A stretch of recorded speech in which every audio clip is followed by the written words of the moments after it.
Gaza की सरजमी इन दिनों बारूद और धुएं में घिरी हुई है।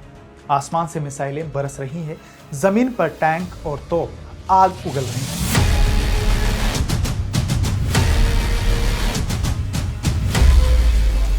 बहुमंजिला इमारतें एक एक करके ध्वस्त हो रही हैं। स्कूल, अस्पताल, दुकानें और घर सब खंडर में बदलते जा रहे हैं। हर तरफ सिर्फ मलबा और राख दिखाई दे रही है और चीखों की गूंज सुनाई दे रही है। गाजा की पहचान अब पूरी तरह बदल चुकी है।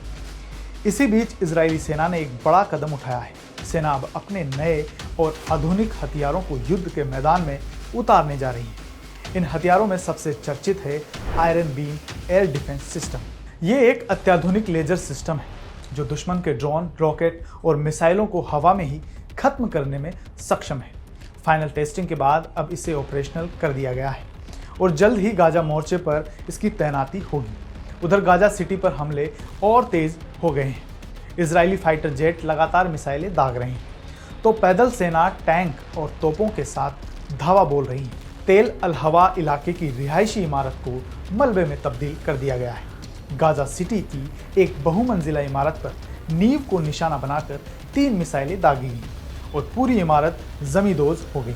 यहाँ तक कि शरणार्थी कैंप भी बमबारी से नहीं बच पाया, जहां 2 लोगों की मौत हुई है। सिर्फ आज सुबह से अब तक 29 फिलिस्तीनी नागरिक जान गंवा चुके हैं। इजरायली एयरफोर्स अब गाजा सिटी में पर्चे गिराकर लोगों से कह रही है कि इमारतें खाली कर दें और फिर उन खाली इमारतों पर बमबारी कर उन्हें राख कर दिया जा रहा है। लेकिन मैदान से मिली जानकारी बताती है कि हमास ने भी अपने लड़ाकों को सड़कों पर तैनात कर दिया है, जिससे कई जगह आमने सामने की भिड़ंत हो रही है। इस तेज होती जंग ने अंतर्राष्ट्रीय राजनीति को भी गरमा दिया है। यूरोपियन यूनियन ने इजराइल पर नए प्रतिबंध लगाने का फैसला किया है।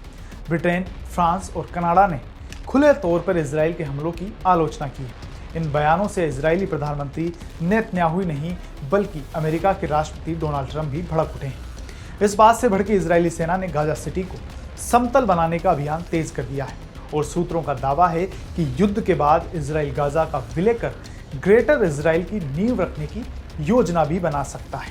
लेकिन सवाल वही है, क्या यह युद्ध कभी थमेगा या फिर गाजा की मिट्टी और इंसानियत हमेशा के लिए खून और राख में डूब जाएगी?